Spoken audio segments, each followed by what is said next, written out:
नमस्कार, मैं हूं शशि। स्वागत है आपका ट्रू लाइज मीडिया में और आप सुन रहे हैं 17 मई रात 9 बजे की विशेष बुलेटिन।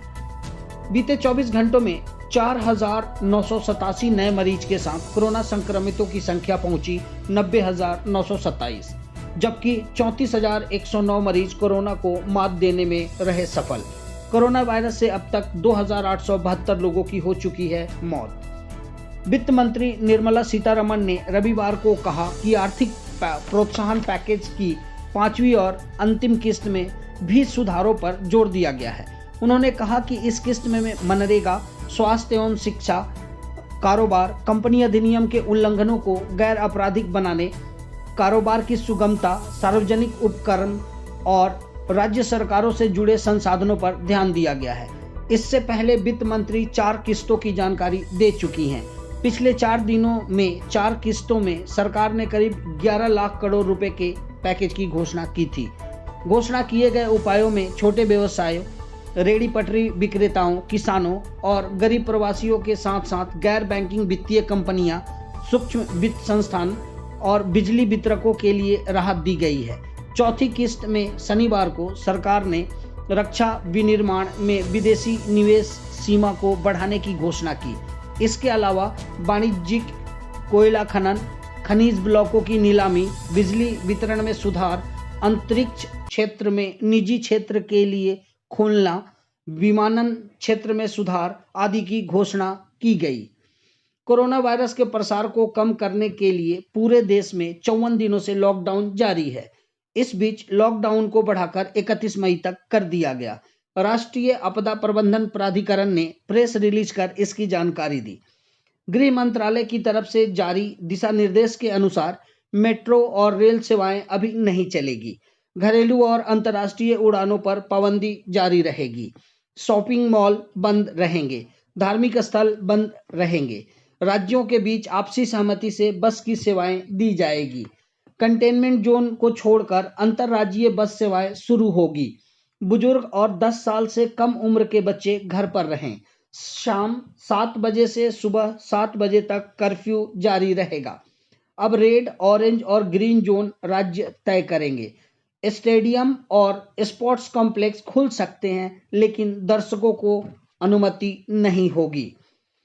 आरएसएस के मजदूर संगठन ने निर्मला सीतारमण की घोषणाओं पर प्रतिक्रिया देते हुए कहा, वित्त मंत्री देश को मायूस किया। मौसम विभाग के मुताबिक दक्षिणी पूर्व बंगाल की खाड़ी में दबाव का क्षेत्र बना, जो धीरे धीरे चक्रवात में बदलने लगा। बंगाल की खाड़ी में उठा चक्रवाती तूफान अम्फान खतरनाक रूप ले सकता है। इस तूफान के ओडिशा और पश्चिम बंगाल के तट से टकराने की आशंका है। चक्रवाती तूफान के खतरे को देखते हुए ओडिशा सरकार ने 12 तटीय जिलों में अलर्ट जारी किया। यूपी के सहारनपुर में घर लौट रहे प्रवासी मजदूरों का हंगामा। पुलिस के रोकने पर इन्होंने सरकार के खिलाफ नारेबाजी शुरू कर अंबाला हाईवे किया जाम। प्रवासी मजदूरों का दूसरा मामला राजकोट से। घर वापसी के लिए राजकोट में सड़क पर उतरे मजदूर, परिवहन की व्यवस्था नहीं होने पर किया हंगामा, एसपी घायल। ऑल इंडिया बार एसोसिएशन ने लिखा प्रधानमंत्री को पत्र में चीन पर केस दर्ज करने की बात कही गई। हिमाचल प्रदेश के लाहौल स्पीति जिले के कौरिक इलाके में चीनी हेलीकॉप्टर ने भारतीय वायु सीमा का किया उल्लंघन। जम्मू के डोडा में आतंकवादियों के साथ मुठभेड़, 1 जवान सहित 2 आतंकी मारे गए।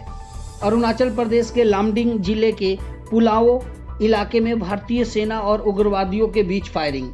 नागरिकों को ढाल बनाकर उग्रवादियों ने सुरक्षा बलों पर चलाई गोलियां, 1 ग्रामीण की मौत। अब खबर दिल्ली से। दिल्ली में 422 नए मरीजों के साथ कुल संख्या पहुंची 9,755, जबकि ठीक होने वाले मरीजों की संख्या हुई 4,202 और मरने वालों का आंकड़ा पहुंचा 126। अब दिल्ली में कुल मिलाकर 12 सरकारी और प्राइवेट अस्पतालों में होगा कोरोना का इलाज। दिल्ली के अस्पतालों में आइसोलेशन बेड की किल्लत के मद्देनजर दिल्ली सरकार ने 2 और निजी अस्पतालों को कोरोना इलाज के लिए किया अधिकृत। इनमें तुगलकाबाद इंस्टीट्यूशनल एरिया में स्थित Batra hospital and research centre और सफदरजंग डेवलपमेंट एरिया में स्थित साइनस ऑर्थोकेयर हॉस्पिटल शामिल हैं। दिल्ली पुलिस की महिला एसीपी कोरोना पॉजिटिव। ये पुलिस कर्मी साउथ ईस्ट डिस्ट्रिक्ट के क्राइम अगेंस्ट वीमेन सेल में थी तैनात। दिल्ली कांग्रेस अध्यक्ष अनिल चौधरी को दिल्ली पुलिस ने हिरासत में लिया। उन पर प्रवासी मजदूरों को बॉर्डर तक छोड़ने का आरोप है।